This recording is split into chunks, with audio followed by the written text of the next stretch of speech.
Hi everyone, we are moving on finally to Chapter 6, Section 5 of your paper. We are going to talk about strategies. This is probably going to be the longest portion of your paper simply because there's multiple strategies. Today we're going to just talk about the product strategy itself, but we also have pricing strategy. We have logistics strategy. We have your social media strategy, how you plan, and that's where we're going to start to talk about your presentation portion of this class, because that is your social media product or your plan as to how you present your product to social media to reach that particular target. So here we're just looking at product strategy, and this is Chapter 6, again Section 5, but Section 5 we're going to take it class by class by class. So instead of having 15 videos, we're going to have 1 or 2 videos and tackle this particular section. I know I said that your section for this was due originally on Monday if you look at the main project, but I will put it in Canvas as probably due by Wednesday. I need some extra time with this. We're going to do this on Wednesday, Friday, and probably next Monday. Then we're going to move on to the last 2 sections of your paper. So again, product strategy. It really means the development of your product. So with a typical business, we would go through the whole process of R&D and research and development and building a product. But here, I have given you a product. You have chosen what product you're going to use, but I have given you the basic outline for a product, saying you are going to have a magic pill, and that magic pill, I've given you outliers for them, saying a couple rules that you have to follow, and that's pretty much it. The rest of it is up to you. So that first portion where you really develop the product, this is what we're getting into here, the goods and services. So you would go on in this section to explain how you came up with that, maybe a story. I struggled in college to get a good night's sleep, or maybe when I was having children, after I had children, I found it incredibly difficult to sleep. Thus, I created my sleep pill. Something like that, just giving a little story as to why we came up with the product that we did. The place. Again, we talk about these and touch basis with these in other sections, but here just a quick summary of this is the particular place that I am going to market this product in this local area. I know that a couple of you reading through your stuff, I know that you're not really paying attention to the details that I put on there, but your product does not start out as a global product. I know that some of you have put, I want everybody in the whole world to use my product. That's wonderful. And that is down the road. That's a wonderful, wonderful, wonderful goal, long term. But immediate, we're going to handle the local area. Then we would move on to a regional area, and then we would probably tackle the entire United States and then move on. These are the logical progressions.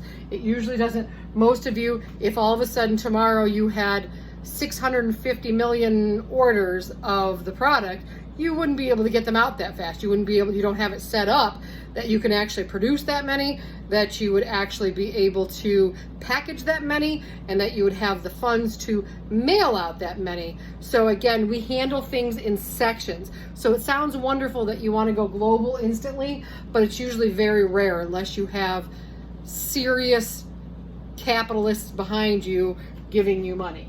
So the place, tell me where you are. If you're from Warren County, tell me that. If you're from Chautauqua County, tell me about our area and things like that. That's where you, again, would figure out this is where we're going to really learn about. We talked about our target and we talked about our segments, but here you're really going to talk about the place that you want to focus on and put this product in. Features. What are the features of your product? That's where, again, you get to talk about your product here. What are the attributes to perform its function? So what inside of that pill makes it function the way it does? What makes it function properly? Because if it doesn't function, you don't have a successful business. So what is inside that pill that makes it worth the money? Benefits. this is about your customer, not just the benefits of the features of the pill itself, like the technical aspects. There's 22 grams of sugar, there's this, there's that. What are the benefits, the needs, satisfaction, outcomes that the customer wants? What is it? Again, if I created a money pill that made, again, in our certain scenario, our particular scenario, we have said that each one of our pills can only be used one time. So I can't say things like one pill and you get $1 million. So I would probably want to make it a little bit more generalized, saying that if you take one pill, you will always have more than a few $1 million in the bank forever for the rest of your life, something like that, which would be a serious benefit. It'd be a peace of mind for the users of my pill, knowing that they'll never have to struggle for food and sustenance again, for things like that. That's what we would talk about here, is the benefit as in the perception of the customer versus the feature as to how we build that pill. Production, meaning, do we want to mass produce this pill? Again, most of you starting out at the beginning are not going to have resources to do mass production. Mass production, back to Marketing 121, is simply, if you build it, they will come. You build 20,000 of these and you only have 5 orders. Are we going to mass produce this, or is it going to be a just in time? Meaning I'm going to make each pill to order specifically. So you really got to tell me about that, and we'll get farther into that in the logistics section as far as how we plan to distribute our pill. So we'll talk about that a little bit later. Just right now, I just need to know, is it going to be mass produced or just in time? There's also what we call mass customization, when we alter things specifically for the individual based on their individual needs. But in this case, you would just choose between each and every single individual order or mass production. Quality, I want to talk, in your paper, you are going to need to have some sort of discussion about the quality and the nature of your pill. If these are magic pills, you don't want to give the wrong magic and create something undesirable for a benefit. So talk to me about the quality of your pill. Any kind of pill that you give somebody orally is going to need to go through FDA regulations and things like that. So again, here this is made up. So make up something about the quality and the extensive testing that you've done on your products, and that you know for certain 100% that you are giving a good quality product. You're going to have to talk about that in this section. The design, again, back to what kind of design we set out to accomplish for our product. What is the design of the actual packaging, the last section here, packaging and labeling. I did tell you early on that I wanted you to find a pill bottle or some sort of little capsule thing or something like that. I want to see your physical product, and you'll probably show me this physical product with your presentation. You can have it up there on your presentation for the last day of class.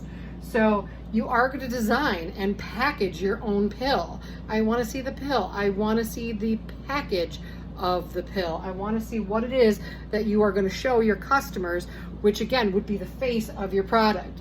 So in just the product design strategy here, we have the goods and services. Tell me what it is that you offer. We already covered these in previous sections, but right here you're going to explain it to me a little bit clearer.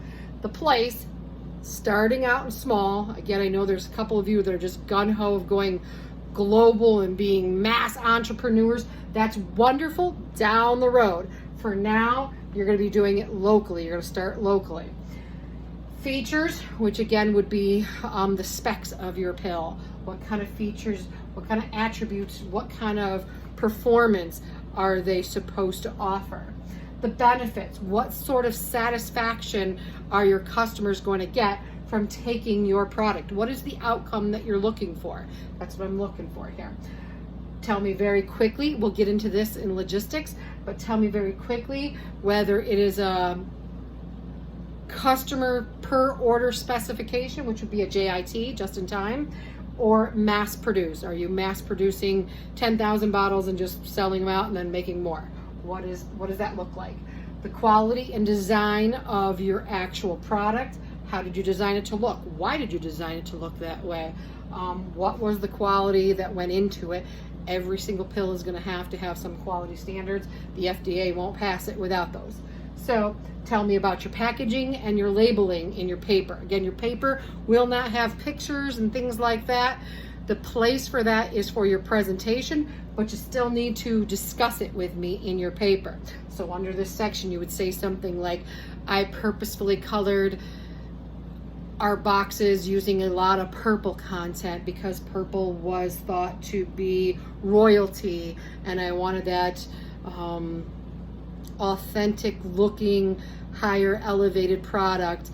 So I used purples and golds and things like that. You're going to explain it to me in a paragraph or two. So this whole section for just the product portion of the strategy is probably between, I would say with all these sections, I would say probably between 4 and 5 full paragraphs. Then you'll go on to the extra sections that we have as well. But before we leave, we have 2 more things. We have your product life cycle. This is simply telling me where in the actual product life cycle that your product currently sits. So again, you can pretend if you've been in business for a year, again, this is all up to your creativity, then you would probably be here in the growth phase.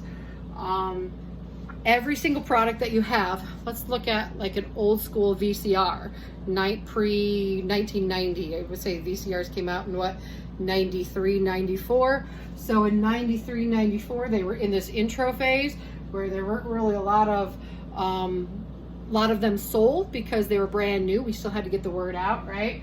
So they were in what we call an introduction phase. And then probably throughout the entire 90s, they were just growing. They were making a lot of money because they kept getting more and more customers without really a lot of competitors for that product. And then probably in the early 2000s, they were at this maturity level for probably a good 3 or 4 years of solid maturity. And then very quickly they declined because new technology replaced old technology. So as we went on to DVD players and Blu-ray players, VCRs have been inched out more and more and more. So now if you go up to Walmart, I don't even know if you can find one anymore. A few years ago, I knew they had a few models of the DVD players along with the VCRs still together for like 25 bucks, but I don't even know if they have it anymore. So that's all product life cycle is where in this whole, are we still in the introduction phase and telling the world about our product? Are we growing because now people know about our product and just need the money to purchase it? Are we in the maturity phase where our product is a regularly used item? And or are we finally in the decline where our technology is slowly being replaced with other stuff? And then the last portion of this product strategy is what we call brand identification, which branding simply means what we're going to put on this packaging. It means what people know and understand about our product from simply a brand. It identifies the product. It reminds customers of the value that this product presents to its customers, the benefits that it presents. Again, if you remember value, everything in marketing comes down to value proposition. There is a need in my community, and I here as the producer of this product am here to develop this and offer it to you to fulfill that need. So it's all about value. The whole concept of marketing is, on the basic core level, is down to the value that the product offers the customer. So the brand is simply the way to remind them. When you think of Apple, the branding, when you see, you might hate Apple and dislike their products. Maybe you're a Samsung user, so Apple has negative connotations. For the rest of people, it's a better quality phone. So and me, I like user-friendly. That's what Apple reminds me of. BMW, again, higher end. When you think of a brand, you automatically, whether it's want it or not, you perceive an image in your head, because that branding elicits some sort of response from you if you understand what the brand is. So there are thousands of brands that you simply identify and automatically process. That's what the branding portion is your packaging and labeling, so that customers can really identify what it is and who makes it very quickly. So that is the entire section, first section portion of it. Then next time we're going to start to talk about pricing strategies and logistics strategies. So we have 2 or 3 more to go over, but I want you to focus on this one to start. So if you have any questions, I'm going to be on Zoom at 8 o'clock. If not, then start chipping away at this with your in-class exercises and your homework, and let me know if there's any questions. As always, I'm happy to answer questions. This is a good place to start for our product strategy. Thanks, guys, and have a great night. Bye.